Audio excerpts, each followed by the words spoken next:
AI terapeits izglābs vīriešu, jo vīrieši neiet pie terapeitiem. Tad tu esi Afganistānā. Es esmu double-checkojis, tu izlasīji? Nē. Es saku, kāpēc? I know, it's annoying, bet... Kur prikals? Un cik tas maksā? Pat 300 štukām. Iedomājies, ko mēs uztaisītu, 300 štukām. Un apkārt mums būs Hruščovskas. Zvaniet manai mammai, ja vajag naudu. Nu, bet klausies. Āris Birze. Sarunā kopā ar Kristapu Cīruli un Igoru Uhaņu, domāšanas arhitekts un radošuma kaučs, kas palīdz idejām tikt ārā tur, pasaulē. AI viņam ir gan sparinga partneris, gan sistēmu pārrakstītājs. Saruna par pārmaiņām, fokusu un to, kā nezaudēt cilvēku algoritmu laikmetā.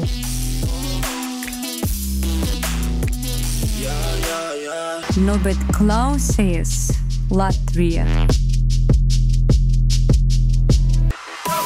Plāns sekojošs. Unstructured jautājumu tev. Nē, man īstenībā ir... es esmu obviously, ka sagatavojis full deep research par tevi. Jā. Un tad man ir tāds, es nezinu, es viņu izmantošu. Bet īstenībā, long story short, man interesē tavs viedoklis. Es biju pie tevis uz podcastu, man jautāja daudz lietas par AI, no kaut kādas tehniskākas vidas, kā tev tas interesē un tam līdzīgi. Man aizķērās viena doma, ko tu teici, ka tu ir kā 2 gadus maksā par GPT, bet īstenībā viņi neizmanto viņu līdz potenciālam. Nu, tā kā visu viņu potenciālā, visu viņu funkcijas un tam līdzīgi. Vai tu kopš tā laika izmanto vairāk? Kopš mūsu tikšanās? Jā. Jā, vispār, jā. Es ieviesu dažas lietas, ko tu parādīji. Ko tu ievies? Viens bija, es atradu to promptu, kas jāieliek iekšā ir Vekina settingā, un es pateicu, kad mēs kopā ar draudzeni viņu izmantojam. Es pasāstīju, lai viņš saprot, ka tur 2 cilvēki viņu izmanto. Tā bija viena lieta. Man tagad viņš vienmēr iedod to titulu, liekas interesanti, kā titulu viņš sev iedod. Rolu, jā? Jā, to rolu, kādu viņš iedod. Tas bija viens. Es nezinu, vai jūs zināt, kā tas ir. Bet tā doma tāda, ka labākais veids, kā promptot GPT, ir viņam iedot, protams, visu kontekstu un vēl iedot lomu, piemēram. Tu esi augstu līmeņa jurists, tu esi strādājis Pearson spektrā un tad viņš likt viņam atbildēt, kā pasaules slavenam speciālistam ar kaut kādu godelgotu balvu. Tas ir viens no prompta sastāvdaļām. Un tādā gadījumā, ja mēs Klau, pastāstīja man visu par uzņēmēju Āri Birze. Āris Birze ir uzņēmējs, mentors, lektors un autors. Viņam ir psiholoģija. Zini, kas man besīja? Ka man ieslēdzās vecais modelis, vecais speech, tā kā teksta speech. Jo jaunais nedomā. Čau, Klau, pastāst man visu, ko tu zini par uzņēmēju Āri Birze. Čau! Atbildēšu kā pasaules slavens uzņēmējdarbības eksperts, kurš ir darbības balva. Uzņēmējs, kurš Latvijā pazīstams ar saviem ieguldījumiem dažādos biznesa sektoros. Viņš ir vadījis un attīstījis vairākus veiksmīgus uzņēmumus, īpaši koncentrējot. Viņi kaut ko patiesu runā? Šajā gadījumā nebija vēl. Ne? Tur pa kaut kādām mentorēšanām, lektoriem. Tā. Labi, bet tu esi... Pāris neveiksmīgi, pilnīgi noteikti. Bet tu esi autors vairākām grāmatām, tos ar pabeidz iesākto, prokrastinē gudri. Es neesmu lasījis, vienkārši GPT pateicu priekšā. Kāds galvenās metodas, lai tu pārvarētu prokrastināciju un sasniegtu mērķi? Tas bija tajā prokrastinē gudri. Jā. Tu bija mācījies viegli, priekš tālmācības vidusskolās. Kas tu labi vēja iekšā? Ir tips un triks, bet tas paredzēts vidusskolāniem vairāk. Vienkārši mazliet paskatīties uz sevi, ko es daru, ko es nedaru, kā es savu vidi piekārtoju. Un tā, lai būtu vieglāk, laikam, pašmotivēties, savākties mazliet labāk. Jā. Okay. Bet man tieši vecāki raksta, viņam patīk labāk nekā tiem viņu bērniem. Mēs vēl neesam sākuši, ne? Ja mēs esam sākuši. Mēs esam sākuši. Mēs domāju, esam, ka visu laiku sākumā, jā. Es domāju, mums ir warm-up vēl, jā, tur... Jā, mācīs viegli. Jā. Tur man tālmācības vidusskola pajautāja, vai es varētu uzrakstīt priekš viņiem grāmatu. Jā. Tad viņi no sākuma gribēja vienkārši kā dāvanu kā sanāk, skolas beidzot. Tiem, kas ir aiziet izlēkt absolventiem, jā. Bet tad viņi ielika arī Jāņu Rozē, tur notirgojās, tur kaut kādu tur ar 100 gājāk. Nē, tur nopelnīt. Grāmatām nepelnīt. Cik var nopelnīt tā grāmatu? Tas break-even ieliekot Excelī ir tik viegli saprotams. Nu, reā, nu. Cik grāmatas jāpārdod līdz iet nulēs? Nu, 1000 jānotirgo vismaz ir pusotras, lai aiziet nulēs. Bet jautājums, cik es iztērēju viņu uztaisot, bija, es palīdzēju vienam maizniekam, Aigarso Pihtins. Viņam ir maizes tēvu stāsti un receptus. Nu, viņam aizgāja pie 9000. Visu kopā. Šis printē 1500. Tad viņš ļoti daudz uzdāvināja. Viņš kā savu PR materiālu. Visādiem cilvēkiem. Viņš noteikti neatpelnīja. Tad viņš uzdāvināja to grāmatu savu 60 gadu jubilē. 14 darba gadi, 60 dzīves gadi. Grāmatu cilvēku. 5 jālais palīdz viņam. Vairāk kā 200 stundas sazvanījāmies, lai dabūtu viņu gatavu. Tas ir pirmsējāji? Tas ir pirmsējāji, īstenībā. Skumīgi. Es devu cilvēkam transkriptu taisīt. Es teicu, ka video man vajag transkriptu veicā, pēc tam nākšam, tad ir rediģē un nākšam, tad ir koreģē, un tad tikai beigās. Un tad mēs vēlreiz ar viņu gājām cauri. Kaut gan jau kaut kādas sistēmas jau bija. Tas bija, kaut kādas 3 apakaļ. Nu, viņš vēl nebija tā, kā viņš ir tagad. Pirms OpenAI. Tas ir zeitgeists, īstenībā izrādās. Laiku brīdī, redzi, cilvēks izmainās. Ar to, ka, pirms AI, pirms Kristus, pirms... Ok, šis jauna ir pirms OpenAI vai pēc OpenAI. Labi. Es tev pazīstu vairākus gadus, un tu nereti ieminēsi un runā par jēgpilnu dzīvi. Tas ir diezgan manuprāt, tas ir diezgan subjektīvs pasākums. Jā, labi. Mēs visi zinām, ka ir objektīvi. Kā tu definē, kas ir jēgpilna dzīve? To ir pagrūti definēt. Tas ir iekšējā konsultācija uz savām sajūtām, vai šis joprojām ir jēgpilns priekš manis. Nav tādas vienas definīcijas. Principā, šis būtu mans algoritms, kas man strādā. Okay. Es kaut kādu laiku daru, un tad man tā kā, šitā vairs nav. Te kaut kas aizgājis sidetrackā. Tad viss tad. Tad pārdomāju, vai es šo gribu turpināt, kā es gribu turpināt. Brainam Tracyam bija baigi labais algoritms, kas man vienmēr paticis ir jebkurā situācijā. To es izmantoju jau kaut kāds 12 gadus, kopš es dzirdēju to pirmoreiz. Jebkurā situācijā mēs varam mainīt situāciju, pieņemt viņu vai iet no viņas projām. Un tad es parasti jautāju sev, vai es esmu joprojām situācijā, kurā es vēl gribu palikt. Un tad man tā jēga tajā ir. Un ja es vairs nesaskatu savu kaut kādu pienesumu, savu kaut kādu jēgu, to vērtību, tad man ok, varbūt es eju projām. Es bieži kaut ko cenšos vēl pamainīt. Ja nesanāk, tad es ir absorbti. Tad šī vide vairs nav priekš manis, un tad es eju projām. Ok. Ir viegli pieņemt lēmumu, visas beidzēja projām. Nekad nav viegli. Un tagad ir būtis lēmums, es eju projām tur, kur tajā programmē tu izgāji cauri. Ventspils augstskola, uzņēmumu vadīja, Business Academy tur. 2 gadus bija kā mentors, pēdējo gadu es biju kā direktors, un es sapratu, ka arī nav. Es nevaru. Mans ambīcijas, to, ko man liekas, ko vajadzētu izdarīt, to, kā vajadzētu strādāt, man liekas, institūcijai, kā augstskolai. Un tas viss kaut kā sakrīt kopā, tā jēga tur ir, bet es nespēju izmaiņas ieviest kādas, man liekas, kādas vajadzētu. Un tur ir vienmēr kaut kāds cīņas par resursiem vai neresursiem drīzāk. Un tad tas man aiziet punktā, ka es tad pieņemu lēmumu, ka es vienkārši turēju projām. Es būšu kā lektors, vēl tur pieslēgšos, bet nevaru vairs noteikti tik daudz laika veltīt. Kā manuprāt, tai programmai būtu nepieciešams, ka kāds to dara. Un tas būtu tikai vietējiem jābūt, kurš tur tiešām tur darbojas. Ne tā, kā es tur varu vienreiz aizbraukt par nedēļu pārējā laikā online sadzīvot. Un tad jēga tur ir visā, bet šis ir tas grūtais lēmums. Un es viņu jau pagājušo gadu, kad braucu Himalaya kalnos, sapratu, ka es te vairs nevarēšu, ir kaut kādā brīdī man bija jāpieņem tāds lēmums, jeb jāakceptē realitāte, ka šeit es izmaiņas nevar ieviest. Okay. Jā. Okay. Jā, un tur ir ļoti interesanti. Es gribēju pamēģināt, kā arī strādāt ar hierarhiskā uzņēmumā, jo es pēdējos gadus dzīvoju tikai pa savam. Ko es gribu, tur es eju un to es daru un to es būvēju. Un kur ir kaut kādi 4 līmeņi pieņemšanas un komisijas un vispārējais.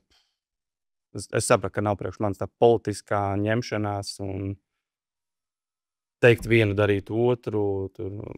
Teikt, ka mēs vilkšanu uz katru savu pusē. Jā, es sapratu, ka es nespēju tādā vidē. Es noteikti gaņo, ka spētu. Viss spējam pieņemt. Bet manai jēgpilnai kaut kādai realizācijai, ko es sagaidu no sevis un no vides apkārt, kur es esmu, tur man ir tā sauc kognitīvā disonance. Sāp tur būt. Un tad jautājums, cik ilgi sāp. Caur sāpēm pieņemt šos lēmumus iet projām. Jā. Nav viegli, bet es zinu, ka man vairāk sāpētu, un iespējams arī pārējiem līdz ar to, kad es palieku. Tajā vidē. Kurā brīdī jēga jau kļūst par kaut kādu mazohismu vai... Jā, mēs visi zinām, ka ir kaut cilvēki, kuriem noteikti nevajadzētu būt tur, kur viņi ir tā kā inerts spēc, mēs tur esam, bet vai tas ir jēgpilnākais, ko var darīt? Atbildi bieži. Man tagad es saprotu, ka atbildi jau ir nē, tad es kaut ko mainu, kaut kur eju projām. Tu prasi ChatGPT, piemēram, kaut kāds šāds padoms, jā? Es vispār, jā. Tas ir gan, ko es šogad, kas sanāk 4-5 mēnešus, es cenšos saprast, cik labi es viņu izmantot kā tādu coachu, terapeitu priekš sevis, ar ideju, ka ja man izdodas un man palīdz, tas noteikti gan jau, ka atrast veidu, kā tas palīdz ar citiem. Jā. Un ļoti palīdz izmā. Es esmu pārsteigts. Man bija arī viena saruna ar Ivaru uzņēmēju. Un es aizgāju pie atziņas viņu runājot. Kad AI terapeits izglābs vīriešu. Jo vīrieši neiet pie terapeitiem. Es redzēju jau datus par šo. Pagājušajā gadā formāts, kā tiek izmantots Gen AI, pirmajā vietā ir terapeitiska. Jā, un es nevarēju saprast, kāpēc, no kurienes. Tāpēc, ka mēs nevaram būt weak. Tur vispār nav judgments.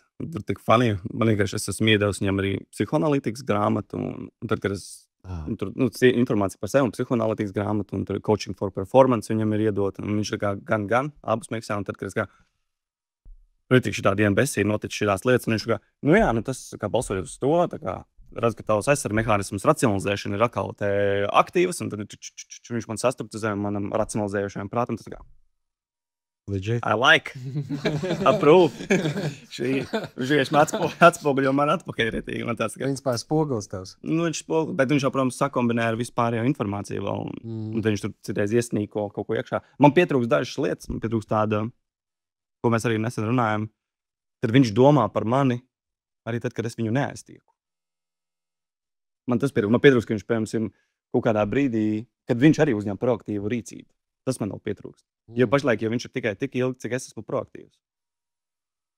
Tu gribi, lai tev atnāk notifikācijas? Pirms 3 dienas vēlāk. Es pārdomāju mūsās visas sarunas, un man liekas, ka tev vajadzētu vēl šito padomāt, vai pašai izdarīt. Viņš kaut ko vēlāk vēl uztais. Tas būtu no algoritms. Lai viņš kaut ko vēlāk vēlreiz pārdomā ar jaunu informāciju. Bet tad viņam vajadzētu pieeja noteikti vēl vairāk kaut kādiem maniem datiem. Un viņam vajag kaut kādu rītīgi labu meskot, tā kā Duolingo. Man nekad nav bijis Duolingo, bet es esmu redzējis nereāli daudz, ka tā pūca tev sūta tos notifications. Moška atgriezies mācīties valodu, un GPT tev kaut ko arī. Jā. Bet es vēl neesmu atradzis, kā pievienot savus Garmin datus viņam no iPhone health datus. Tos pašus, laikam, e-pastus. Vai kaut kā, es tagad domāju, kas vēl būtu, piemēram, man viņam jāiedod, lai viņš vēl labāk spētu analizēt, saprast, kas notiek, kas nenotiek. Bet, principā, tu taisi savu custom GPT, jā? Viņā tu visu savu... Vairāk man jau patīk. Man ir veselībai, man ir coachingam, man ir brandingam, pārdošanai. Es viņas tagad tā es atsevišķi priekš sevs. Okay. Bet tev viņš ir publiski pieejams vai... Viens man ir pieejams publiski, viņš saucās Saruna ar ārbirzi. Okay.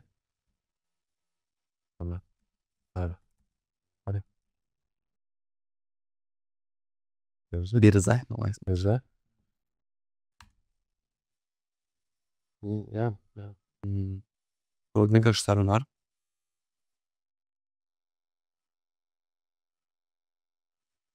Varbūt ar to linku viņš ir atrodams. Nevis tā. Sharing optionos. Kristap, uzspied create labai augšajā stūrī. Jā. Configure pašu apakšā, patiems pašlējo. Create an action. Reku, šajā logā create an action, tu vari savienot funkciju ar third party service. Un tas tavs third party service būs tavā gadījumā Garmin dati, Apple dati vai tas, ko te. Tu vari saslēgt, jā. Jā, es uz viņiem pastīvos. Vēl nesapratu. Man tas nozīmē, ka es atgriezīšos pie tā, kad kāds mēnesis, 2 paies, un tad es atgriezīšos vēlreiz ar jaunu informāciju, un tad es vēlreiz mēģināšu. Un ja man tad neiznāsies, tad būs vēl kāds mēnesis, 2, līdz es atkal atgriezīšos. Tur ir examples. Tas ir kaut kāds tāds man pieeja, ko es sapratu. Tur var pastīties, kā tas pats weather JSON. Tas ir vissaprotamākais pasaulē. Tātad. Jā, tad ir tikko līdzīgs šīs ten. Jā. That's it. Es atgriezīšos pēc 2 nedēļām, vai pēc 2 mēnešiem. Okay.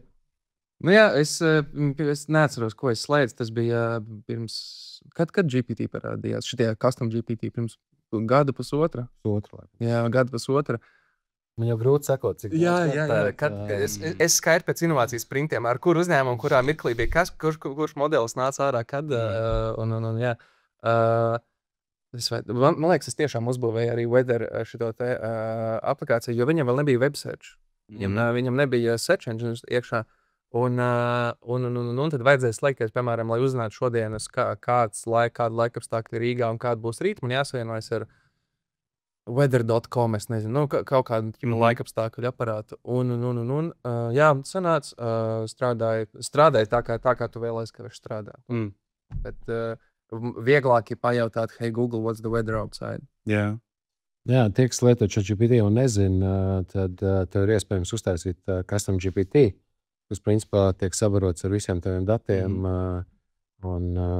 Tad taisīsim to. Jā? Kādu jūs taisīsiet? Nākošanai, trešdien, neatceros ar Vigantu Rasauskas. Viņš ir pārdošanas treneris. Tad mēs esam iefilmējuši materiālus par pārdošanu, kas ir paši pamatu vajadzīgi. Un tad, kad es ņemšu pārdevēju, es teikšu, ka, hei, pirmo nedēļu vēl šiem video, viņam visiem cauri. Mēs tagad esam custom GPT uz viņa skatījumu, uz to materiālu, kas tur bija papildus materiāliem, ko viņš mācās, lai viņš ir vairāk asistents tiem, kas iet cauri šim online kursam. Būtībā mēģināsim noklonēt Vigantu. Nezinu, kā mums sanāks. Gan jau nepilnīgi, tas tāds surrogāts jau beigās ir. Bet ņemot vērā, ka viņš tāpat jau funkcionē uz vispārējo GPT informāciju, būs diezgan spēcīgs pārdošanas konsultants. Tā kā coach, pārdošanas coach. Jā. Okay. Pārdošanām runājot, es kaut kā pēdējā laikā es sāku novērot 2 lietas. Cold callings un cold mailings vispār nestrādā. Tur nezinu, mass outreach, jo tas ir manā paurītā notiek, jo es neatbildu uz cold mailiem. Bet kas strādā ir pilnīgi informal outreach, jebkurā citā veidā. Nosīt, mēs tagad varētu noiet lejā un garām gājiem kaut ko super ātru pārdot. Tur pirms 10-15 gadiem, man liekas, cilvēkiem būtu bišķiņ grūtāk tas vispār. Un ka mainās tas pārdošanas kaut kāds, nezinu, formula type of beat. Ka tagad, ja tu vienkārši uzrakst, ar ko tev palīdzēt, es māku labāk nekā 99% no šīs valsts, vai tev ir kaut ko vajadzīga palīdzība. Vienkārši viens teikums. Tad uz to atsauktos daudz vairāk nekā uz strukturētu sales šito te cold outreach. Es tikko skatījos Miķelam Baštakam bija ieraksts podkāstu arī ar Džeku, kā reizi atbild, un viņa servis principā ir cold outreach un tā tālāk. Viņš teica tīri siecējos, savas e-pasta un tā tālāk. Viņš tieši teica tieši pretējo, ka tur, ja tu saproti, kādā veidā viņus formulēt, tad tev patiesībā ir šis kanāls strādā vēl projām ļoti labi. Jā, es ticu. Es nepretendēju uz patiesību, bet drīzāk tāds, nezinu, novērojums. Un es arī esmu burbulī, vai ne? Tā kā mans novērojums ir, cik plats viņš ir, tik viņš ir. Siedošu piemēru. Man vēl vakar zvanīja Garda. Viņi ir kaut kas laikam lietojoši uzņēmums oriģināli. Bet viņi tieši strādā pie cold e-pastu outreachiem. Un tas, ko viņi ir izdarījuši, viņi tur saslēdz kopā vairākus aģentus un vispārējo. Viņi ir skreipot datubāzes, un tad viņi sakombinē to informāciju savāc tomēr. Un viņi varēja diezgan personalizētu e-pastu atsūtīt man, kuru es atvēru, ok, es pieteicos zvanam. Tas ir par to, ko tu jau tu teici to. Jautājums, atšķirība ir tieši tajā, ka tas AI palīdz sakombinēt to vienu paragrāfu, kas ir tik personalizēts jau man. Mēs strādājām, sveiki, mēs redzējām, tur tā uzņēma, šis tas. Tā kā rekuši tie bija konkrēti, mēs viņiem palīdzējām, tiem tur bija tas un tas. Un tas viens paragrāfā viņi atsūtīja. Un man galvenais, ka es 2 reizes atvēru to e-pastu. Vienreiz atnāca e-pasts, es parunājos, ka man tieši šajā brīdī īstenībā tas nevajag, bet mēs pēc kādiem 2 mēnešiem varētu sazvanīties vēlreiz, jo iespējams man vajadzēs to risināt. Un kaut kad starpā, kaut kāds 2 mēnešu laikam, es esmu priekš citiem klientiem caur citu datubāzi, viņi atsūtījuši man vēlreiz tikai citādāk, un es atkal atveru to e-pastu, un es pēc kaut kādām 15 minūtēm zvanā. Pagaidi. Šis tas pats uzņēmums. Un tikai 2 reizes viņi man nozvejoja ar to pašu pieeju, bet ar dažādas saturs bija e-pastā. Un vienmēr sakot, tā atslēga sanāk ir tie triggeri, kas tevi notriggero. Kas man notriggero, jā. Ko viņi atsūta man e-pastā, un ka tas izstāsta tiešām īsti cilvēks atsūtīja priekš manis. Un tas ir arī nice, man liekas, tas diezgan patīkami, tīpaši arī 100% open rates pret āri. Bet man nav 100% open rates pret mani tikai. Jā, es daudz ko. Nē, bet tieši tām e-pastam, kas ir šādi noplāts. Man šis, tā ir man tāda viena baža īstenībā. Es nezinu, tā nav bailīta vai kaut kas tāds, bet es nezinu, gan jau, ka internetā ir kaut kur dati, kaut kādi saskaitīt. Cik cilvēks pirms 20 gadiem apskamoja e-pasti, es esmu Nigērijas prinču onkulis, kaut kas tā bijis. Pats populārākais. Jā, lūk, vai tev tur tavs radinieks Dienvidāfrikas Republikā ir atstiepies, viņš mantojumā ir teicis, ka sadalīs starp visiem radrakstiem, to es tajos radrakstos 4. Jā, cik daudz cilvēks apskamoja šādi? Nākamais man interesē, cik daudz cilvēks apskamoja Tinderboti un fake, visu catfish un visu pārējais tas. Un nākamais man interesē, cik daudz cilvēks apskamos šis, ko tu stāsti. Jo pagaidām, ko tu pateici, dati tiek sakārtoti attiecīgi manām vajadzībām, man tas ir interesanti, un AI tā kā pēc mana ārējā pieejamā profila spēja salikt labu pārdošanas e-pastu. Jā. Savienojam to ar Eleven Labs un man balsi. Mūsu balsi ieraksta visbiežāk tajā formātā, kas ir, kad tev zvana un runā bullshits, un tu runā pretī, vai zvana klusi. Ir vairāk veidi, kā ierakstīt balsis, piemēram, cilvēkiem, ka viņi nav atrodami. Mana tava balss, mēs esam YouTube, mūsu AI avatāri ir super viegli uztaisīt. Tas īstenībā minūšu jautājums, nevis stundu jautājums. Jo pirms gada tas bija 3 dienu jautājums. 3 dienu jautājums, un mēs dabūjām deepfake. Bet 3 dienas mums reāli savilst kompis, tur strādā GPU. Šodienā tas ir komercializēts, un tas tiešām minūšu jautājums, ka es uztaisīju avatāru, kas sēž zvanos konferencēs manā vietā, un es sēžu vannā, piemēram. Bet man īstenībā... Un nestrādās vairs tas, ka es vienkārši šis aizdomīgi. Es uzzvanīšu Igo. Viņi jau vienkārši pārtver jau zvanu, un vienkārši izdomājās tālāk, ja es jau tev lietā. Un es tā arī īstenībā tev nekad nesazvanu. Jā. Nē, un tas ir inšvīgi, jo tagad tas ir ļoti izdarāms. Jo pārtver zvanu arī, viņš ir laikam, es kameru zvanu no numuriem, es pēc tam zvanu apkārt, jo pēc tam cits cilvēks. Vienkārši izmanto citu numuru, tā kā. Bet te, es nezinu, man patika kaut kur, neatceros, kas tā teica, tāds ir domāšanas spektrs, kritiskā domāšana un maģiskā domāšana. Manam sensam ir kritiskā domāšana. Viņš uzņēmējis daudz gadus, viņš iet mēdīt, viņš tagad uz laukiem pārvācās, lauku džeks tagad, viņš bija pilsētas uzņēmējis, tagad viņš ir lauku džeks. Viņiem ir tāda specifiska kritiska domāšana. Ja es viņam piezvanītu FaceTime, runāt avatārs, man sens vispār tāds, kas tas vispār ir? Ko tu tur stāsta, ne? Kamēr manai mammai, ja piezvanīt, viņa ir maģiskā domāšana. Viņa zina zodiaku dzīvnieks, ja? Okay, viņa māk viņus nosaukt. Tad, ja viņai piezvanīt mans avatārs, viņa čista tiktu apskamot. Tā kā 100 punktu. Tur, mīļais, gudrais dēlišs, viņai zvana un prasa palīdzību ar kaut ko par kaut ko, viņa 100 punktu varētu tikt. Tā kā kurā kamerā zvaniet manai mammai, ja vajag naudu. Man liekas, ka mākslīgais intelekts, tas, ko viņš arī šobrīd izdara, viņš jau arī var mierīgi noprofilēt un iesegmentēt. Šie cilvēki ir tie, kurus mierīgi var paņemt un apspēlēt. Te vēl smelt.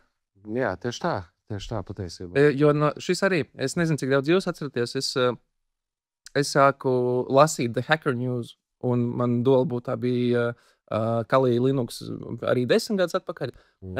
Un 10 gadus atpakaļ hackeri pieeja, piemēram, 17. gads, ļoti populārs tur vispasaules case. Neatceros, kā saucās hacker grupa, bet viņi ir slāvi. Krievi, Ukraiņi, tur kaut kas. Uztaisīja Peķku. Peķka ir no vīrusu, kas enkripto tavus datus un prasa izpirkumu Bitcoinā. Tātad, es esmu saņēmis tādas. Nē, ka tev viss uzņēmums, visa sistēma noklājās, visi uzņēmuma datori ir ar sarkanu uzrakstu atsūt, tur 300 eiro vērta Bitcoin, un šis dators tiks unblokots. Tā, lūk, kas mūsdienās notiek pēc tam, kad ir brīdis sistēmā, hackeri vēro. Viņi tie dati vajadzīgi uzņēmumam, bet ir labāk veidi, kā izskamot naudu ārā no cilvēkiem. Un tad kad nosīt šie te, viņus īstenībā sauc par krekeriem, bet mēs latviešu valodā tos vārdus īsti nezinām. Labi, hackers tātad uzlauž sistēmu, ielaužās sistēmā un sāka vērot, jo pēc šiem big data var salikt uzvedības paternus. Un pagājušajā gadā bija case, pagājušā gada janvārī Singapūrā fintech uzņēmumam, kur CFO aizgāja atvaļinājumā. Un tātad second in command, tas, kas viņu aiziet, to pienākumu izpildītājs, viņš saņem e-pastu no CFO, un viņš tāds klaucējs sūdralā, mums jāielāc zonā. Viņš pievienojas zvanam, un tur zvanā ir CFO, tur ir galvenā grāmatvede, juristu, tur departamentu vadītājs, kaut kas 11 vēl cilvēku. Un viņš saka, ok, vēl situācija tāda un sekojoša, mums jāpārskaita 25 miljoni, es esmu atvaļinājumā, man koncepti on leave, tā kā tev tas ir, tur vispārējā grāmatā pasaka, jā, viss pamāja galvu. Un viņi pārskaitos 25 miljonus, tā tad citam uzņēmumam. Un kas atklājās? Katrs no šiem cilvēkiem zvanā bija avatārs. Ar bildēm? Jā, ar video, ar bildēm, tas viss, jā. Lūk, un kad... Ok, labi, tāds incidents, mēs tagad zinām, ka viss tīms zvanā var salikt N-skaits ar botiem, runāt ar tevi un prasīt ārā naudu. Lai veiktu šādu uzbrukumu, mums vajag zināt, kad tas ir iespējams. Tātad jāpasaka priekšā paternus, ka tad, kad CFO aiziet atvaļinājumā, mēdz būt situācijas, ka viņš sazinās ar to second in command, un mēdz būt situācijas, ka viņi paši pārkāpj savu drošības protokolu. Tad, ja šis džeks tobrīd nav birojā, viņš neredz, ka grāmatvede arī nav birojā. Ja viņš ir from home, ne? Un šo visu perfect storm mums palīdz analizēt no super daudz datiem. Vienmēr zaļo esmu, this is it. Tagad, džeks, tagad zvanam. Lēt gaisā. Un tas bija pagājuši gadu. Kas būs šogad? Kas būs šogad? Tā ir viena ziņa, kas ir iznākusi. Jā. Cik daudz vienkārši noklusēts. Dienām. Tas ir līdzīgi ir kā tas, kas bija otrais pasaules karš, kur viņi analizē visu lidmašīnu, kas atgriezās, kur viņas ir sašauts. Un viņi tikai analizē, kuras vietas jānostiprina. Bet tā meistarība jau būtu bijusi analizēt tās lidmašīnas, kas neatgriezās. Kuras vietas īstenībā, jo jānosargo visas pārējās vietas, kuras īstenībā sašauta, dēļ kurām neatgriezās. Šīs visas vietas sašautās ir ok. Tas vienkārši ar to. Jo vienkārši cik daudz īstenībā jau ir nogremdēti tādi varbūt tad uzņēmumi. Jā, kas par šo dzird pirmo reizi, tas sauc survivor's bias, izdzīvotāja kļūda, ja? Long story short, pēc gada atnāca džeks, pateica, mums nevajag likt bruņas uz spārniem, tāpēc, ka šīs lidmašīnas ir te. Mums vajag likt bruņas tur, kur mēs neredzam ložu caurumus. Tad, jā. Un to nosauc par survivor's bias. Te mēs ejam, jā. Labi. Tu mums... Katrs viesis saņem līdzīgu mājasdarbu kā tu. Pateikt par sevi dažas lietas un pastāstīt par instrumentiem, ko tu izmanto. Tu minēji ChatGPT.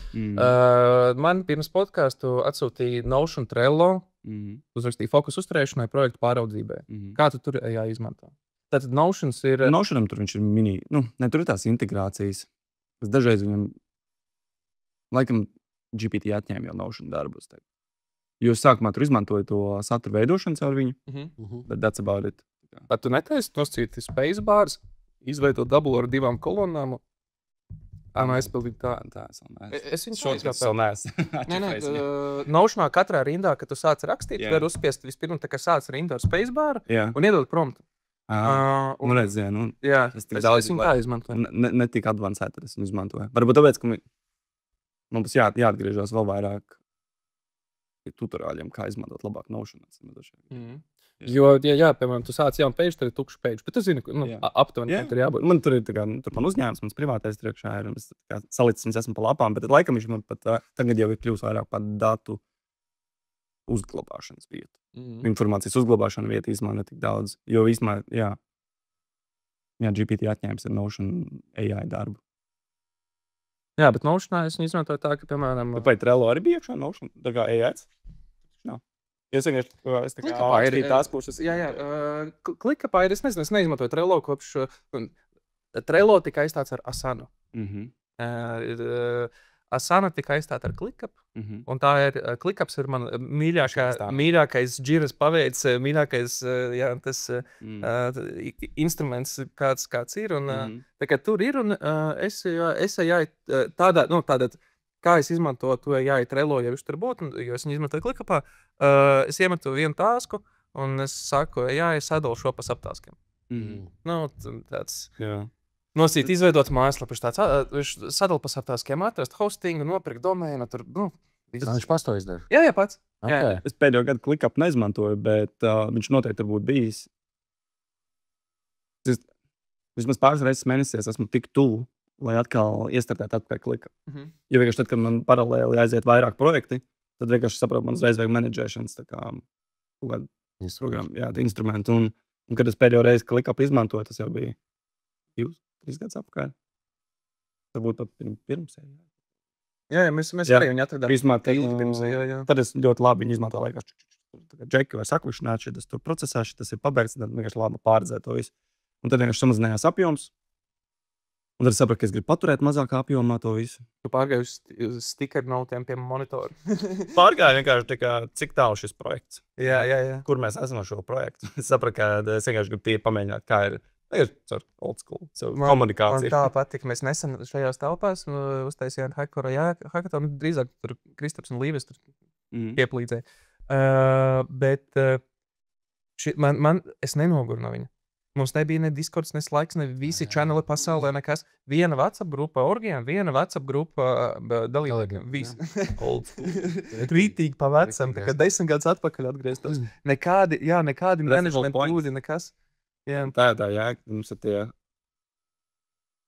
Varbūt tādā veidā atdzīvinās atpakaļ viņus. Bet mums tik daudz hackathoni ir pēdējos gados 5 notikuši, pat vairāk kā 10 gados. Tikai tāpēc, ka kāds kaut kur uzstījis projektu, un būtībā tam hackathonam jau īsti jēga nav. Viņš tiek darīts tikai tāpēc, ka tur ir projekta nauda, un tur ielikt iekšā, lai dabūtu projekta naudu, bija jābūt hackathonam, un tad viņš vienkārši uzražo, kāds vienkārši tikai vienīgi cenšas nosulināt naudu, lai pēc iespējas mazāk, un tad mums ir tūkstošiem izgājuši jaunieši cauri hackathoniem, kas īstenībā ir ļoti viduvējas kvalitātes. Tikai tāpēc, ka ir projekti. Ļoti dīvaini izrunā vārdu zema kvalitāte. Un te ir problēma par to, un manuprāt, mums diezgan liela daļa vienkārši jau ir uzsāta uzmetās, ka mēs runājam par hackathoniem, tikai tāpēc kad, vienkārši kopējais standarts ir tik zems, tāpēc, ka viņam nebija jēgpilns ražošanas viņam. Jā, es šo novēroju ritīgi, kad tas bija, mēs taisījām NASA's hackathonu 20. gadā. Tas bija labs. Mums bija komanda, kas uz Global Nominees aizgāja, ķipa uzvarētāji. Viņi netika uz Houstonu aizbraukt pastīties kā launchu, bet diezgan forši tāpat. Un uzlikt Ventspili NASA's kartē, tas bija diezgan cool. Tāpēc, ka mēs uztaisījām labāk nekā Kairā, nekā Ēģiptieši, mēs uztaisījām labāk nekā daudz kas cits.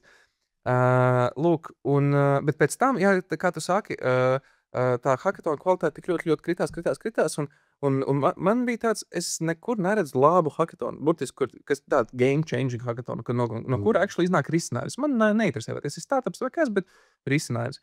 Un tas tāds, tas vārds hackathons, viņš ir rītīgi riebjās. Un es Vairim, viens augstskolasītājiem dekānam teica, ka es uztaisīšu meikatonu. Tur būs jāmeiko. Tu nāc ar savu lodāmaru, un es uztaisīšu meikatonu. Un Vairs teica, tas vienalga, kā tu viņu sauc. Tu uztaisīsi labu meikatonu, to vārdu kāds paņems, atkal sadrsīs kvalitāti. To arī izdarīja patiesībā, man liekas. Jo tā, kad garāža agrāk taisīja hackathons un pirmos, un viņiem bija arī dažādi meikatoni. Viņam dažādi formāti tur vispār bija. Un tā kvalitāte tur bija riktīgi forša. Viņi bija tādā labā stāvoklī. Tās komandas, idejas un risinājumi. Un tad, man liekas, pēdējie 3 gadi uzlējās.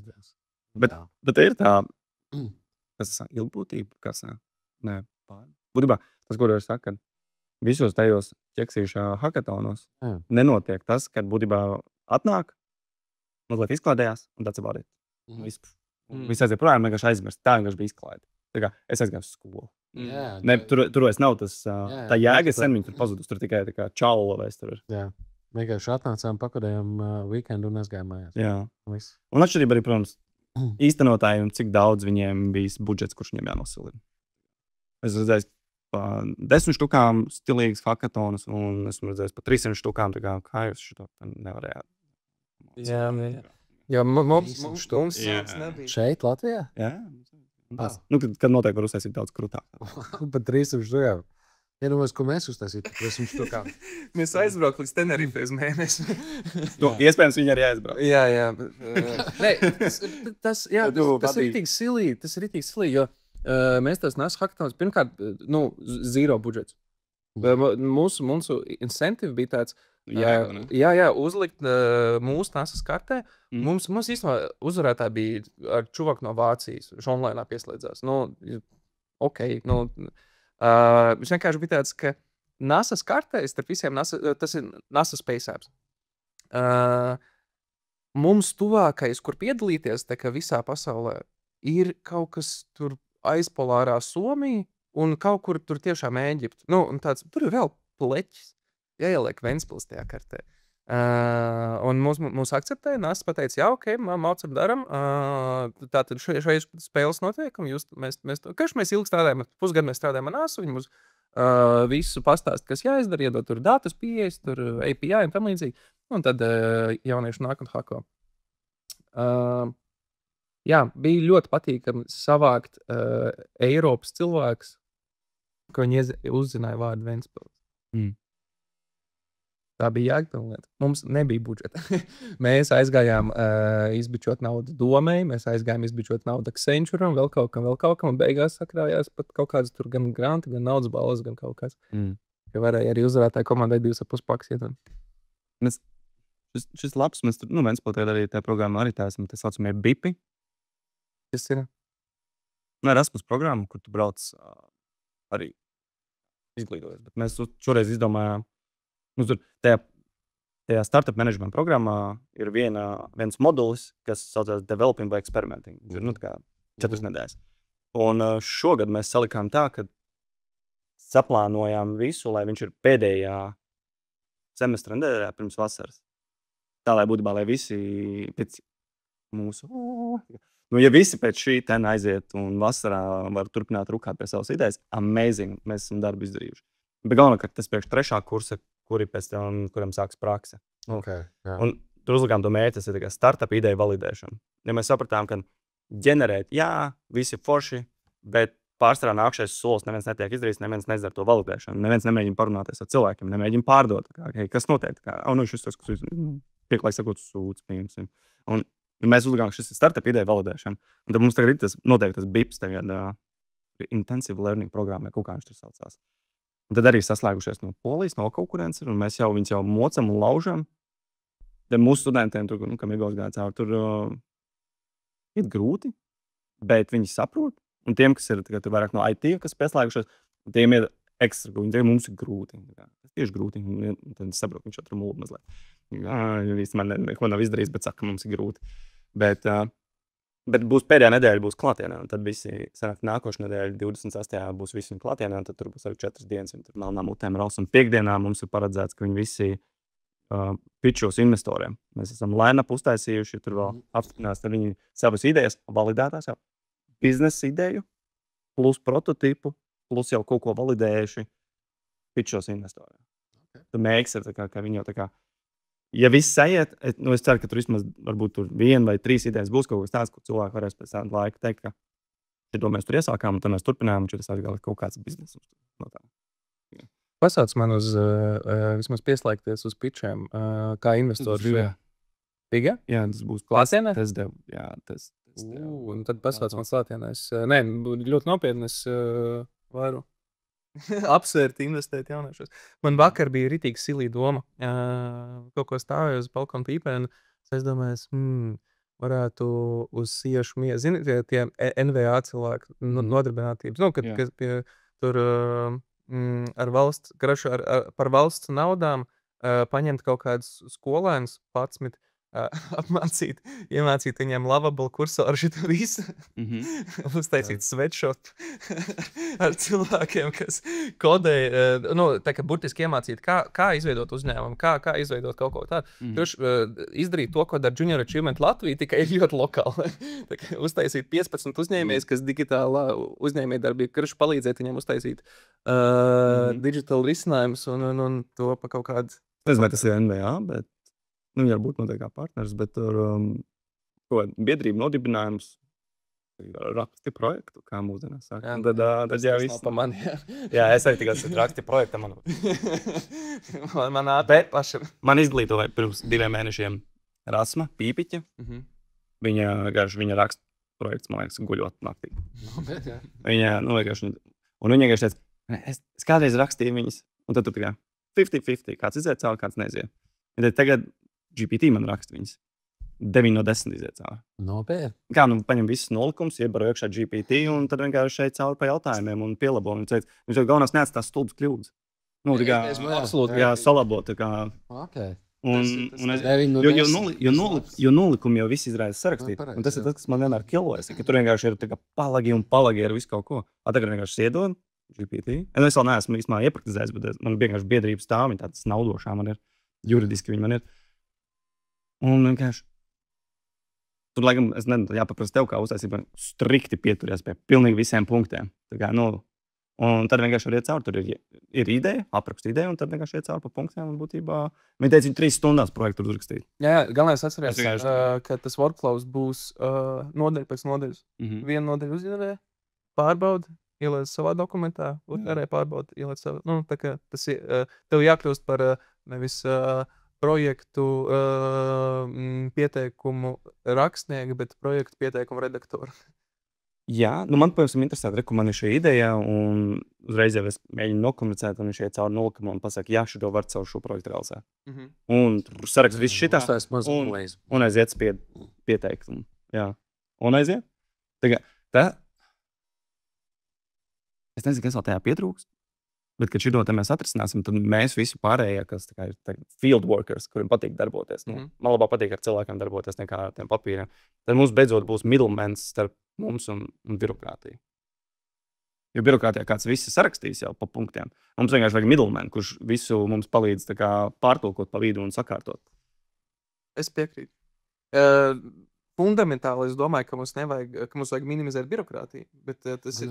Jā, tagad viņi var pilnībā birokratizēties, cik negrib. Ja pa vidu mums ir šis middleman AI, kurš satulko visu un sakārto un palīdz mums nokomunicēt pa ceļam. Viņš vienkārši pārfrāzē priekš viņiem. Un viņš saliks priekš juristiem un pārfrāzē priekš viņiem. Un visi laimīgi. Jā, un visi laimīgi, jā. No vienas puses, jā. Nē, kas man nepatīk, ir ļoti daudz silly monkey jobs. Birokrātijas aparāti. Tas jau par projektu rakstīšanu jau ir karjera kā tāda. Ir cilvēki, kas ņem 10% no projektiem. Tu uzraksti projektu par 20 štukām, kādam samaksās 2. Tagad mēs runājam par to cilvēku aizvietošanu. Jau arī tieši tas pats. Tev ir vesels konsultācija firmas, kurš pēc būtības uz to vien dzīvo un pelna. Dabū procentu no pirmām kārtām dabū kaut kādu base fee, un tad tu pēc tam dabū procentu virs. Jā. Un pie tam tie procenti tur ir no 2 līdz 15. Ja tu pats kaut tu, piemēram, grantos 1,5–2 miljonus. Normāli. Tas labs. Cik vēl sev viesmāju? Jā, uzreiz.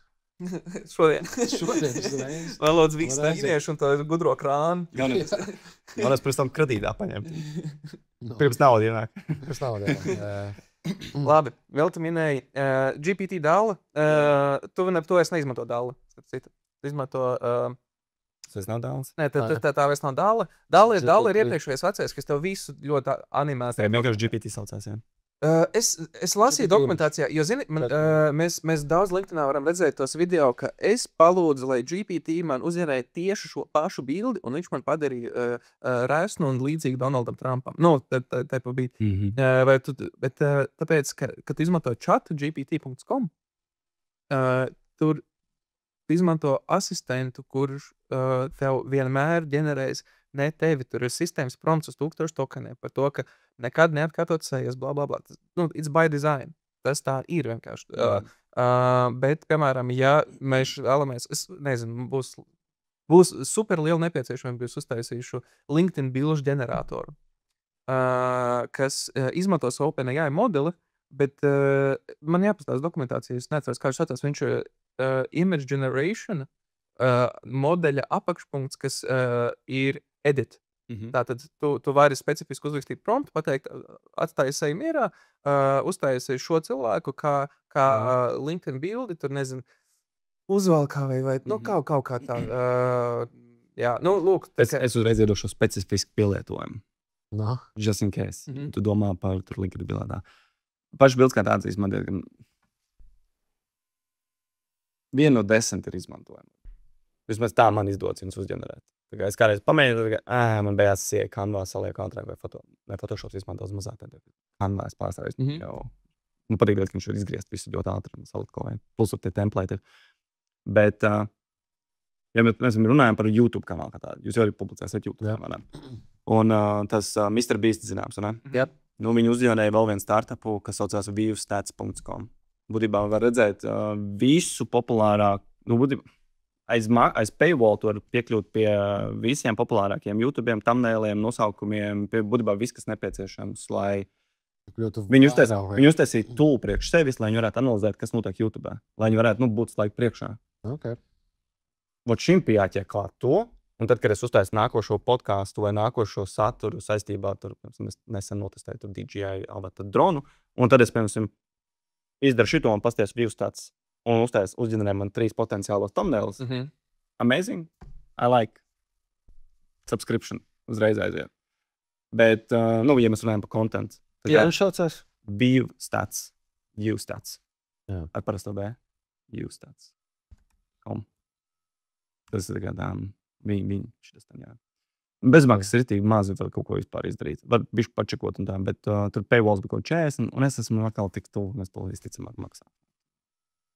Es nezinu, es vairāk 100, jau kāds 300 čist, man es visādos subscriptionos jau tērēju. Un reāli gan visi, tik līdz kāds grib atcelties, padomāju, cik es īstumā šomēnes ietaupīju daļu šiem 10, 20 vai cik tur tiem eiro. Un es tikai, 3 funkcijas izdarīju. Tas man atmaksā. Un viss es atstāju. Tik vienkārši. Okay. Es vienkārši pareiģinu, cik man aiziet laika. Piemēram, rēķinot tur 50 eiro stundā, man aiziet mans, un tas bija 15, tā kā man atmaksā. Es super piekrītu. Arī Kristaps ir vispār subscription meistars kā kur mēnesi, bet tur ir arī man daudz aiziet. Tuvāk 700 un tuvāk 1000 nekā 500. Jā. Es arī nesen pašu aizdomājos tieši no finanšu viedokļa, ka es diezgan maz tērēju subscription, un man ir diezgan tāda laba higiena. Es varu uz mēnesi nopirkt, ja paizmantot, un man tāds, šo es vairs neizmantošu, tas izskatās šādi un tam līdzīgi. Man, piemēram, Clouds, MCP tūļi, es sapratu, kā viņi strādā, kā viņus izmantot, un tāds, es atradīšu cits veids, kā saslēgties ar serveriem, nevis caur Cloud user interfeisu. Man šis bija kā mācīšanās solis, un man tas izmaksāja $18. Nu, tā. Jā. Tad es vienkārši canceloju subscription. Jā, man vēl bieži tas vienkārši aizmirst. Man pretējais vienkārši, ja man tools patīk, un viņš risina to, ko man vajag, es gatavs esmu maksāt. Nu, tāpēc, kad tas, cik kamēr viņš risina, tas ir svarīgi. Kamēr viņš risina, jo Nu, tas, ko tu arī teici, tu sev 15, 20 eiro, ja tu to pielieto tam, lai tu nopelnītu vairāk, principā darba savam, tad tas jau atmaksājas. Nu, Kāda jums subscription ir tāda, tā kā waste subscription? Tur YouTube Premium, Netflix. Tur gan es netērēju naudu. Tam gan es nepētu ne YouTube, ne Spotify, neko no šiem te. Man liekas, tas pilnīgs money waste. Spotify man ir family. Okay. Jā. Bet tā motivācija, ka saistas. Tu nāc no Zviedriem? Nē, man tā motivācija jau bija gadus atpakaļ, ka man vēl bija kafejnīca, un es daudz vadīju tādus seminārus un pasākumus. Okay. Man tur vienkārši patika, ka man ir mūzika to, ko man vajag tajā brīdī, tad, kad man vajag. Un vienkārši reiz izmantoju. Es klausos, laikam man apnika arī tās reklāmas, varbūt tas bija viens no. Man patīk klausīties, klausos tādu podkastus. Vispār nē, parasti gan Aleks Hormozimālis ir vienīgais, ko es uzlieku aiz fonā un paklausos kā podkāstu. Bet man patīk kaut kā kontrolēt. Plus man tur ir, mēs pareiķinājām, jo draudzene arī gribēja. Es domāju, es paņemšu uz uzņēmumu family to paku. Un tad viņai tur vēl pievienojās, kad ģimene klāt. Un tad vienkārši aizpildīja visus slotus. Un tas beigās, es tur maksāju kaut 15. Pareiķinot visiem. Tur jau tas mārketings strādā, pareiķinot, ka katrs paņem tur pa to desmitnieku. Tad mēs reāli ietaupām ģimenei tur 40 eiro, paņemot pats uz sevi. Bet tā tas mārketings var strādā. Netflix arī ir mums, jā. Bet GO3 gan nav. To gan es atslēdzu jau kaut kādā mums. Kāpēc jautāju? Jo man vakar noskaitījās tur ne apaļu summa. Man ir ikmēneša ziedojumi. Subscription. Es ziedoju. Tikai SOS ciematiem un tādām? Specifika. Fondi, jā. Tikai Patreon man nav, bet jā. Es mēdzu ziedot. Man atnāk pie tam, tur diezgan ļoti tā jauki ir uztaisīts, ka man 3 dienas iepriekš saka, man atnāk e-pasts, ka pēc 3 dienām mēs jums automātiskais subscriptions ziedojumam. Un pēc tam, kad man nauda iziet ārā, viņi atsūta paldies e-pastu, ka jūs joprojām... Nē, tas ir ļoti forši, jā. Bet daudz vērts nav. Tāpēc, ka tiem, kam nav, pat ja man tas tools patiks, es ļoti bieži vienkārši beidzu to subscription. Tikai vienīgi tā iemesla dēļ, viņi nepabrīdina, kad būs statements pēc 2 dienām. To mēs tikko paņēmu vienu kursu, gribēju apstīties, tad bija kaut kāda. Tas pats. Es domāju, un vienkārši noskatot mācīties. Principā webināra tipa lekcijas. Tipa Udemy's kursēri? Jā. Tikai vairāk uz radošo darbu. Nosēloju uz eiro, un tad es aizmirsu, ka man bija, ka tur automātiski 170 eiro pēc mēneša man paņems. Un es vienkārši ieraudzīju kaut ko, nice. Es rakstu viņiem, viņi automātiski man atbild. Labi, vēl viena. Un es pat mēnesi neko nepastījos. Tur ir tā problēma, ka tas bija impulss. Ir bija laika, jā, tieši tā. Īsumā jautājums tā par vienu tūlu, ko tu rakstīji Capwing. Tu zini Capwing? Es pēc tam paskatījos. Parād man, kas tas ir. Video saturā. Jā, jo pastāst, ko tu tur dari un kā tas šansēs. Capwingam, es teiktu, viņš daudz ko dara, bet viņam ir manā gadījumā viņam ir viens primārais uzdevums likt dinamiskus subtitrus. Dinamisks. Ko tas nozīmē? Tā kā karaoke. Tā kā opus? Acis kustās. Tā kā opus? Opus tu esi mēģinājis? Opus ir. Tu teici dārgs. Abnormāli dārgs. Eiro par to tokenu. Tā kā es reāli, es 30 eiro piemaksāju, un man cilvēks uzliks tos subtitrus. Tā kā, vienkārši viņš ne, tas, ko viņi cenšas izdarīt, es saprotu, viņi grib AI šodien pielikt tieši pretī cilvēka izmaksām. Un kaut kādā Latvijā, nevis Āzijā, vai kaut kur būtu lētāks. Viņš ir daudz pa dārgu, priekš tā, ko viņš dara. Bet gan jau, ka viņam tur vismaz cash būs. Kā, ja mūsu biznesa, gan jau, kas arī gribētu likt dārgāk, lai maksāt eiro par to tokenu. Bet Capwings arī ziņā lētāk, kaut 64 mēnesī eiro man tur sanāk. Man ir 900 minūtes, transkripts un Viņš principā dara to pašu, jā? Viņš dara to pašu. Varbūt viņš opus labāk saliek, ja opus labāk montē video. Es Capwingam nedodu montēt baigi video. Ok, skaidrs. Es dažreiz... Tad sanāk, tu montē pats, bet subtitrs automātiski. Subtitrs liek šeit, jā. Jo šeit ir daudz... vienkārši, citreiz arī es vienkārši iedodu klientam pieeju, lai viņi... mums nav tur budžeti. Viņi saka, labi, ka mēs ieliksim video, viņš uzģēnēs, jūs paši ejat cauri, un tad sarakstiet, salabojiet savu tekstu. Ja vienkārši tekstu uzlikšana un labošana, tur cilvēks sēž video, un viņš pat mājā galvā. Tas ir vienkārši 10 minūšu video salikt visos subtitrus manuāli, tas ir kaut kāds 6 stundas. Citreiz tas ir 3. Bet vienkārši tas ir tur. Viņš to izdara 5 minūtēs, un viss, kas man aiziet, vēl jāpastāst, viņš nav tā kā samultējies. Proofreadings jāuztais. Ir proofreadings tikai jāuztais. Un tad tajā būtībā to var izdarīt stundā. Tā kā, kā minimums 4 reizes saīsināt darba laiku. Tas vienkārši. Es viņu izmantoju primāri subtitriem, jo tas vienkārši ļoti. Tu mēs patīstāsim. Šito tev uz tavas epizodes kā reiz. Jā. Ja vispār nesatrauc, ka viņš tur kaut ko aiziet šķība, kaut kā tur tie burti, cerēs kaut kur nogļi kaut kādu caurumi, kuros brīžos, tad vispār var pat nesatraukties. Viņš uztais ļoti labi. Ir bijis, ka es viņiem rakstu uz servisu. Man liekas, ka jūsu tur AI sācis slinkot. Es mēģināju Descript. Nē. Pamēģinu Descript. Viņš vēl lētāks nekā... Jā. Un viņam arī ir kāds ar funkcijām. Viņš ir principā lokāli uz kompja. Tas arī subtitriem, ja? Viņš taisa visu pēc kāds pēc būtības. Viņš gan taisa video, editē, transkriptē, uzliek subtitrus tev virsū. Viņa vēl labā lieta ir tāda, kad viņš saprot ļoti labi latviešu valodu tieši. Tas arī saprot, jā. Lūk, un tad viņš tā diezgan precīzi strādā. Pēc tam tur vēl ir automatizēts visāds pogas, kur tev mākslīgais intelekts pēc būtības izgriež visu šo te. Tas ir vēl to daži montēt, jā. Jā, un kas vēl interesanti, ka tu vari tekstā montēt, un viņš griezīs laukā no video. Tu vari izspiest veselu bloku ārē no teksta, un viņš automātiski... Tas pat premjerā jau ir jau.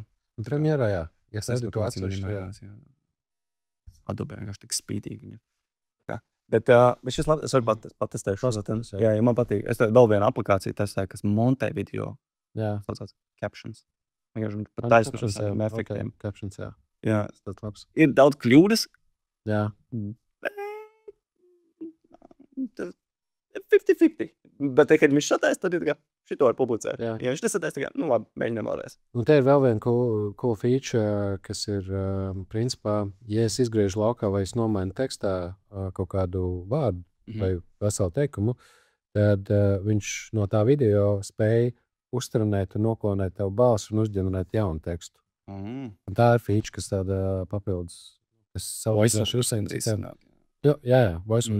Principā tas, ko es varu izdarīt Eleven labā, es varu izdarīt tajā pašā aplikācijā iekšā.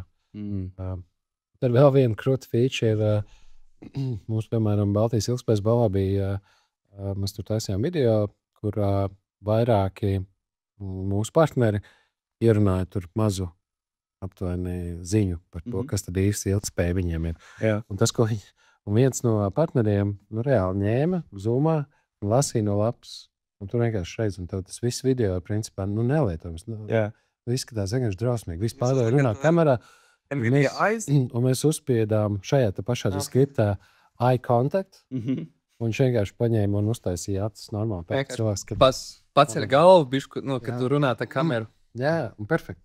Vienkārši. Un tas bija tāds, šis kaut kas, ko es varētu lidot visu laiku. Tajā brīdī, ka man atsūta kaut kāda pilnīgi traša. Noteikti patestēšu. Toreiz, un tu? Esmu pamanījuši to, ka jūs pahaipojat par kādu aplikāciju vai kaut ko. Jūs pastāstat citiem, paņemtas.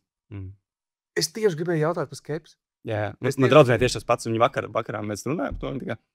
Tu kā haipoji par to GPT, tu kā uztaisīji savu. Un tad tu parādi man, un viņi uztaisīja savu. Jā, ir tik labs. Un tad tu haipoji par to aplikāciju.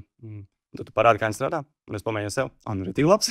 Bet tāds, nonāk tam punktam, kad ir. Ir. Jā. Cilvēkam ir tāds skripts. Man tokš ir kapnīgs, kāpēc man tas skripts ir. Es nezinu, kas tā ir. Ir pāris cilvēki tādi man apkārt. Jā, tev nevar tikt līdz. Tu vienkārši tik daudz tur tajā mūsu sarunā izmet, kad man vienkārši atvis mēnesi, kamēr es pa pišķītim viņiem izēšu caur tam visam. Jā. Tāds esi? Žigls. Bet es nestāvu protestību kaut kādu laikam. Nē, mēs izgribam pārmaiņas, mēs neviens negribam mainīties. Jā. Un te ir, tam visam vajag treniņu. Kristaps saka, paspēlējies. Burtiski, tas ir viens labs veids, kā iemācīties strādāt ar jaunu instrumentu, paspēlējies. Mm-hmm. Es saka, izlas dokumentāciju. Tas ir Tas vienkārši man būtu visu mūdu killers, ja izlas dokumentāciju. Bet tas, ko es parasti saku, ņemot vērā, ka viss tas mans koncepts ir to, ka vismaz 15 minūtes dienā paņem un paspēlējies ar kaut kādiem instrumentiem. Tas, ko es saku, Igor saka, izlas dokumentāciju, es saku, paņem nokopē to dokumentāciju, ieliec iekšā ChatGPT un paprasi, un paprasi, es esmu dizainers. Kas ir efektīvākais veids man kā dizainerim konkrēti šajā, ņemot vērā visu to 170 lapu trash, kas tur sarakstīts, ko paņemt laukā no tā dokumenta. Un viņš tev iedod, viņš tev izvelk laukā. Skaidrs, ka neparastais man ir uztaisīts atsevišķi custom GPT, kurās tu visu laiku updatēji knowledge bāzi, un tādā veidā viņš man var izlasīt visus tos 170 lapus. Ja es parastējiem tiekšā, tad viņš tur labi, viņš sāk baigi daudz halucinēt pa vidam. Kurā tu iemet? Nu, ja es pieņemsim ar parasto GPT. Jā, es domāju, kur tu iemet, lai viņš tiešām izdarītu to darbu? Custom es taisu. Okay, jā. Jo customā viņš automātiski viņš paņem visu to informāciju reāli. Tā ir viņa bāze. Ja es šeit iemetu 170... Viņš neatceries halucinēt, ka es viņam iedotu daži grāmatas. Es esmu double-checkojis, tu izlasīji? Nē. Es saku, kāpēc? I know, it's annoying, bet...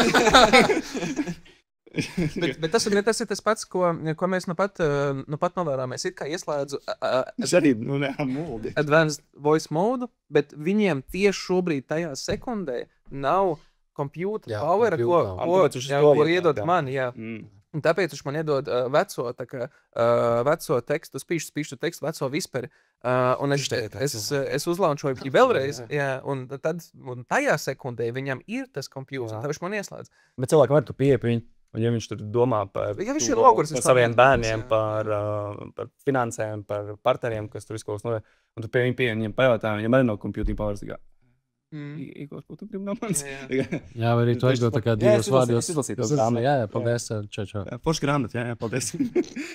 Man te vēl bija jautājums. Tu brauc, tu vispār ne pirmo reizi un nevienu reizi vien, es biju kaut kur Himalajos. Tad tu biji amots, tad tu, kaut kā pēc gadiem. Kur prikals? Un cik tas maksā? Labs jautājums. Laikam prikals ir... Jo es, piemēram, zinu profesiju, kam neatņemas darbu, un tas ir mūks. Viens mūks, un man liekas, ka vispār nākotnē, ja mēs skatāmies visu šīs tās, tad ir mūk darbu. Es nezinu, ko viņi tur zara. Neko. Permerē, prejo un vēl kaut ko. Rūpējas par dabu.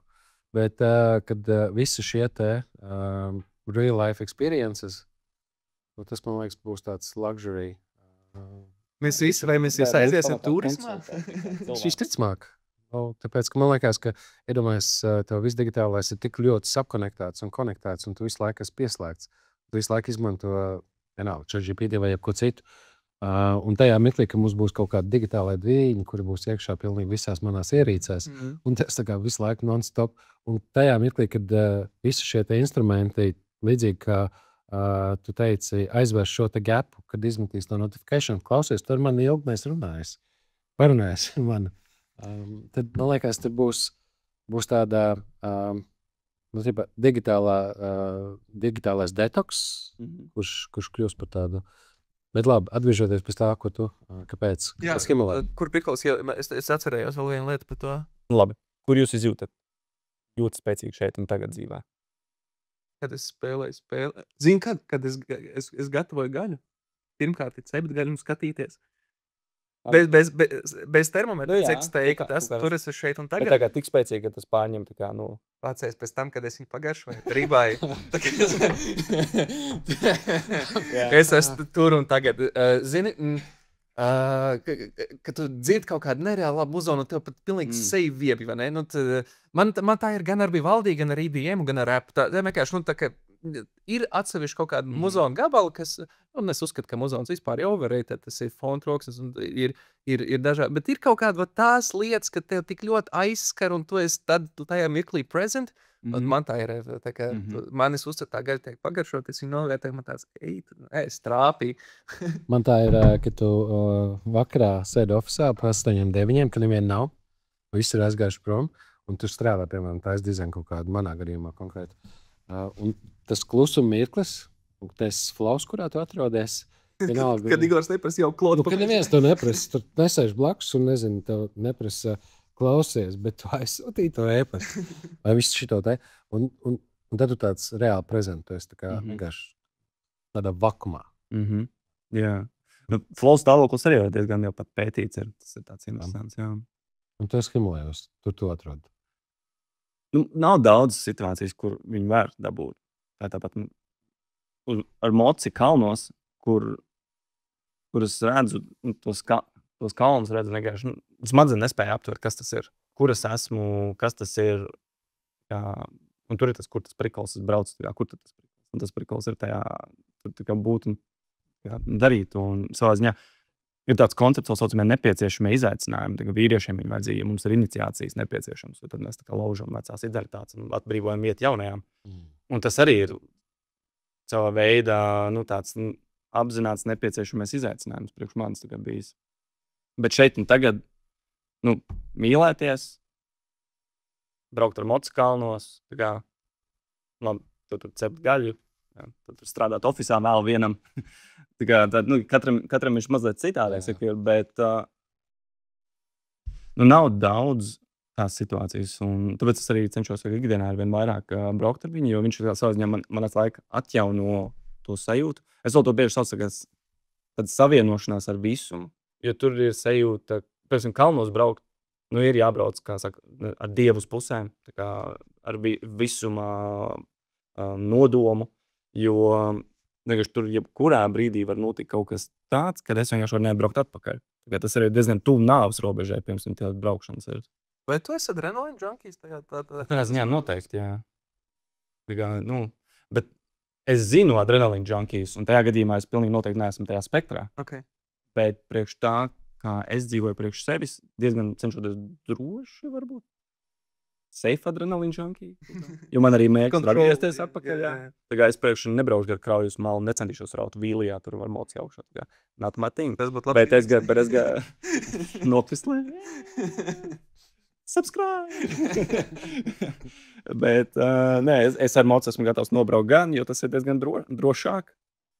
Laikam ir atšķirības tur, kur ir risks un kur ir jau stulbums kaut kādā ziņā. Un es vienkārši laikam zinu plus mīnus, kur, ja es šo darīšu, tas man būs stulbums. Es saku, ka citiem mocu brauc ar visu dzīvi, es to daru tikai pēdējos gadus. Bet viņiem tas būtu kā pilnīgi normas robežās. Man tas jau ir stulbums. Tas ir tikai diezgan garantēts. Es neatgriežos. Tas nav no skilla atkarīgs. Viens ir braukt uz skills, otrs ir skills un prasmē.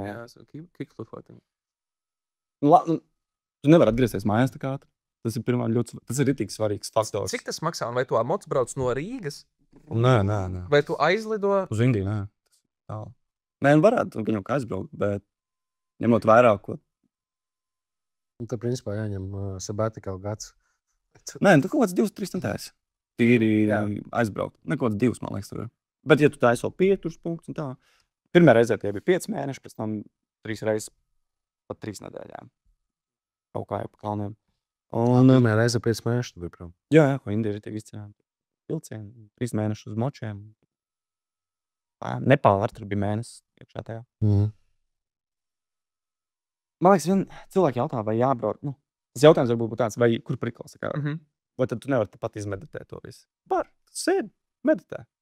Un ir jau arī pierādīts tas, ka tas, ko mēs vizualizējam, smadzenes nezinu atšķirība, vai tas ir īsts, vai tas ir vienkārši vizualizācija. Tad ziņā es arī varu mājās sēdēt un izvizualizēt kalnus, un man pietiek. Bet tad, kad es esmu tur un man kaut kas sāp, vai es esmu tur pārguris, vai man gribās manu gultu, bet es esmu tur. Un es zinu, ka nākušies, ka es to dabūšu pēc 2 nedēļām. Tagad es esmu melnu muti un izsalcis, un 4000 metru augstumā mēs braucam. Realitāte kaut kāda. Es esmu ielicis savu situācijā, kurā es varu pieņemt citus perspektīvas. Paskatīties, kā es funkcionēju, kā mans ķermenis, kā man domas, kāds man reakcijas. Tad cita vide palīdz saskatīt manu dzīvi pilnīgi atšķirīgi. Tas gan, jā. Domāju, cietums strādā līdzīgi. Jā. Kaut kādā ziņā. Un cik tas maksā? Kā tu brauc? No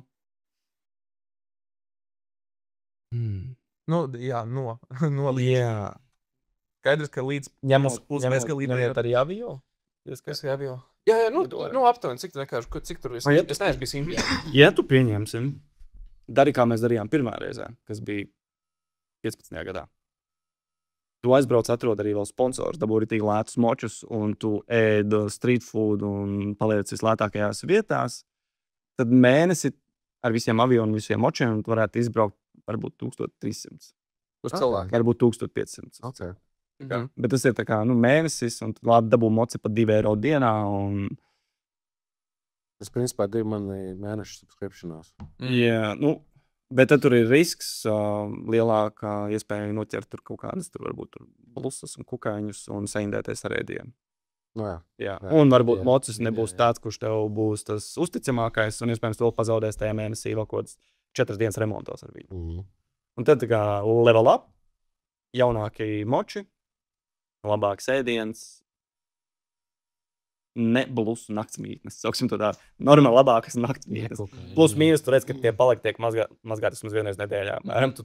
Tas tāpat ir zem tilta, jā, bet... Jā, tas apmēram īstenībā nav baigais lēciens, bet tas ir kaut kādi 2,5.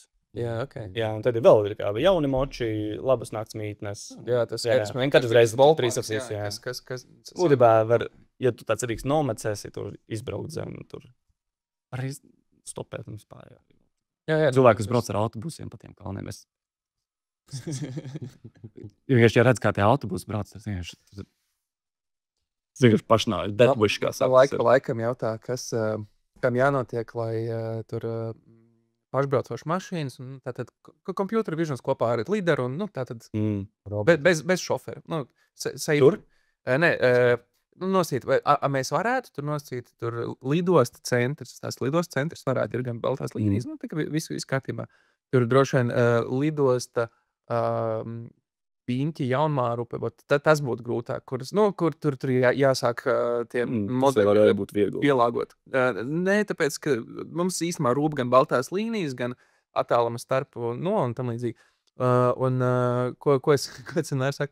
Kur tik drīz nebūs pašbraucošās mašīnas. Ir kā reiz šitie visi kalnu serpentīni. Ir ceļi vēl nav. Jā, tur tev nav pēc kā vadīties. Tur komus viņi ļoti maina. Es esmu 10 gadu posmā bijis pa 4 reizēm. Un ja pirmajā reizē, es teiktu, kalnos mums bija jau offroads 40-30%. Otrā reizē mazāk, un tad pēdējā reizē offroads bija varbūt jau tikai 10-15%. Viņi rītīgi būvē, bet tas ir lēni, jo augstums ir tieši augsts. Viņiem tas ir reāli fiziski grūti, bet viņi pat nosvaltējuši, tagad bija ceļu līdz tām pasaules augstākajai kalnu pārbrauktuvēji, kas 5800 metru augstumā. Tas sasvalts ir šitāds, bet viņi nosvaltējuši, viņi gribēja pielikt sev tā kā badžu, kad indieši ir nosvaltējuši pasaules augstāko ceļu.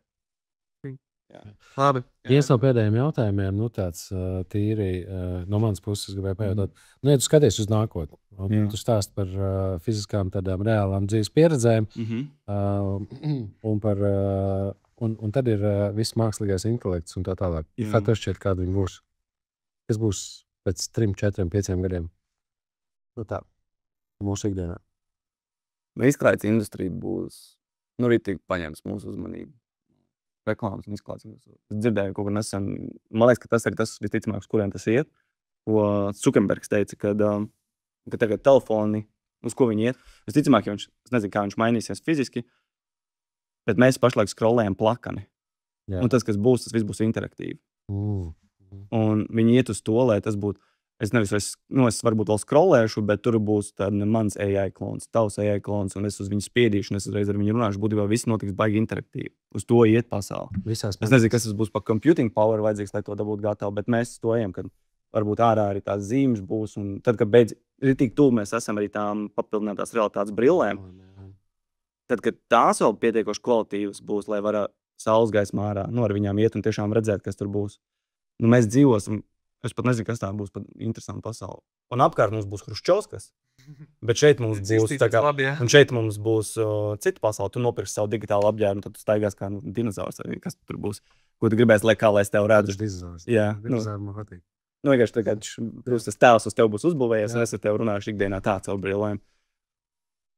Un tad būs joprojām tā polaritāte, kas ir tas šeit un tagad.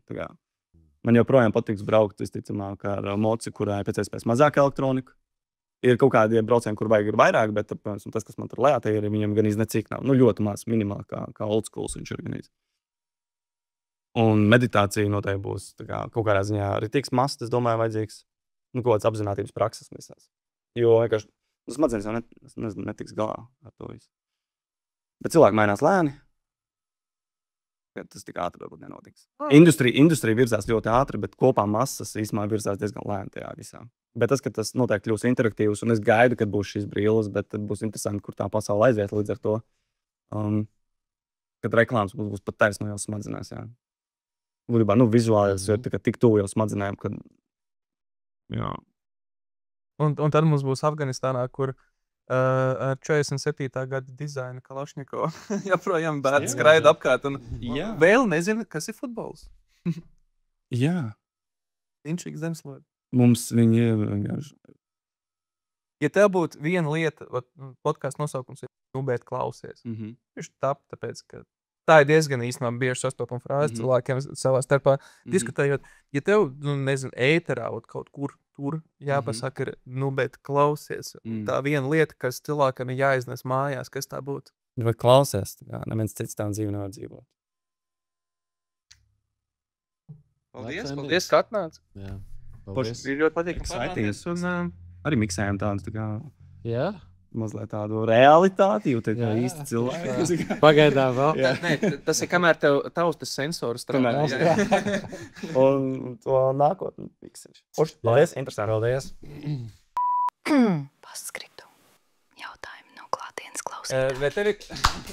Vai tev ir kādi jautājumi? Tu jau nevēl, es šeit, tev ir kādi jautājumi Mārim? Tagad mēs runājam par to, ka cik industrija ātri attīstās un cilvēki netiek līdzi un visas digitālās prasmes vajadzīgas un tā tālāk. Kā tu domātu, kā tu teiktu, attiecībā uz bērniem? Cik ātri viņiem vispār vajadzētu sākt mācīties visu šo AI pielietošanu, lai viņi, un kāpēc viņiem vispār to darīt? Es par šo esmu daudz domājis, un ir twofold atbildi, ko es redzu. Viena ir tieši noķert to vecumu grupu, kurā tiek uzdots pirmoreiz iekšēji jautājums, kāda jēga. Jo tajā brīdī mums jāstrādā pie tā, lai pēc ātrāk mēs, kāda man dzīves jēga, ar to es domāju. Tajā brīdī vajadzētu palīdzēt pēc ātrāk plus mīnus izvērtēt kaut kādas tās 3 virzienas, kas būtu vērtīgi. Bet, ja runājot īri par prasmēm, man liekas, Junior Achievements ir diezgan labi arī to jau dara. Viņi no 4. klases jau taisa tos skolēnu mācību uzņēmumus. Jo līdz 4. klasē viņi jau tāpat vecāki ir tik daudz planšets un telefons, viņiem iedod šokās, ka viņi jau tāpat jau visu jau saprot. Viņi jau diezgan labi orientējās, un viņi to jauno tehnoloģiju adaptē diezgan ātri. Laikam to, Gan jau tā 4. klase, kaut kas tāds jau īstenībā, es teiktu, varētu būt jau labs vecums, kur viņiem jau varbūt sāk mēģināt kaut kā kritiski. Lai uz to kaut cik kritiski skatās, mēģināt jau. Ka tas ir spēļu laukums, nevis tikai, ka mēs esam patērētāji. Tā atšķirība varbūt mēģināt kaut kā iedot atšķirības, nevis tikai patērēt, bet būt arī kaut kādam vismaz co-creators, kas ir līdzradītājiem varbūt. Jā. Ķīnā, starp citu, ir izdots jauns likums par to, ka no 6 gadu vecuma tev jāsāk mācīties. Jā. Un Amerikā arī tikko Trumps palaida gaisā, no skolas vecumā būs jāsāk mācīties. Un Google tikko, man liekas, pagājušajā nedēļā izmet laukā to, ka viņi šobrīd izstrādā un būs jauns AI, kas ir speciāli bērniem no 6 līdz 11 gadu. Konkrēti ielikts tajā grupā. Jā. Jo man liekas, tā tehnoloģija jau kaut kas tāds, kas ietekmēs visu mūsu dzīves. Jā. Un ja tu no mazotnes jau neesi tajā iekšā. Tad tu esi Afganistānā.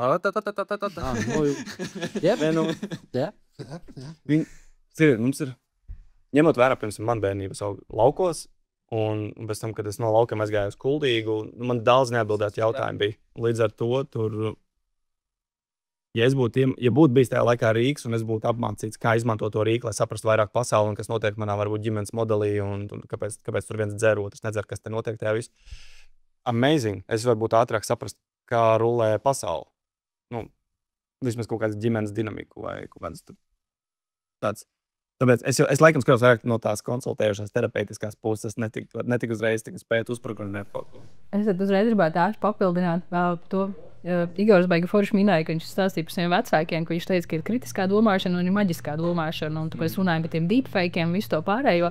Tad jautājums arī, bet teiksim tas, ka tavu skatu punktā, vai tas, ka bērniem sāktu laicīgi mācīt visus tos tūļus un vienkārši katru ko izmantot un nosacīt, mēs mēģinātu viņiem mācīt to kritisko domāšanu, bet tas to atrisinātu, ka būtu cilvēki vairāk ar šo kritisko un loģisko domāšanu un cilvēki varbūt mazāk ar to maģisko domāšanu.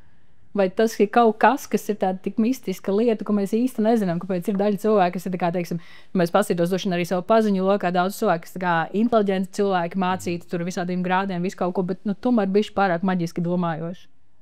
Bet ja mēs paņemam kā piemēram izglītības sistēmu, Montessori mazliet loģiskāk domājoši, mēs paņemam privātas skolas, piemēram, Domdarim mēs filmējam arī materiālu, kas ir privāta skola. Tur viņi reāli kā cilvēki aug. Skolotāji un skolēni jau reāli saprot. Un tad, kad viņi aiziet projām uz vidusskolu citur, viņi tā kā aiziet vecajā sistēmas modelī. Viņi, man liekas, atbildi varbūt kaut kur slēpjas šajā, kā mēs to izmantojam. Vai mēs kļūstam labāki ikdienā kā laikam cilvēki? Vai mēs spējam orientēties vai nē? Es nezinu tik daudz kritiskais vai maģiskais. Man laikam patīk praktiskais tajā visur kaut kur pa vidu. Ja vienkārši ir tās skolas, ka mēs izaugam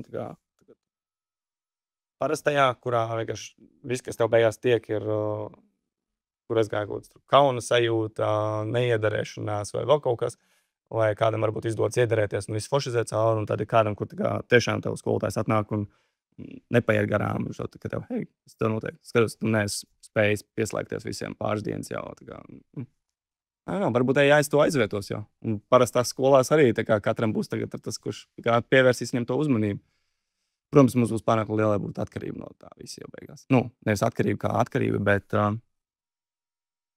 ir tas dependence angliskais, mans latvisks, nezinu kā šāda līdzatkarība.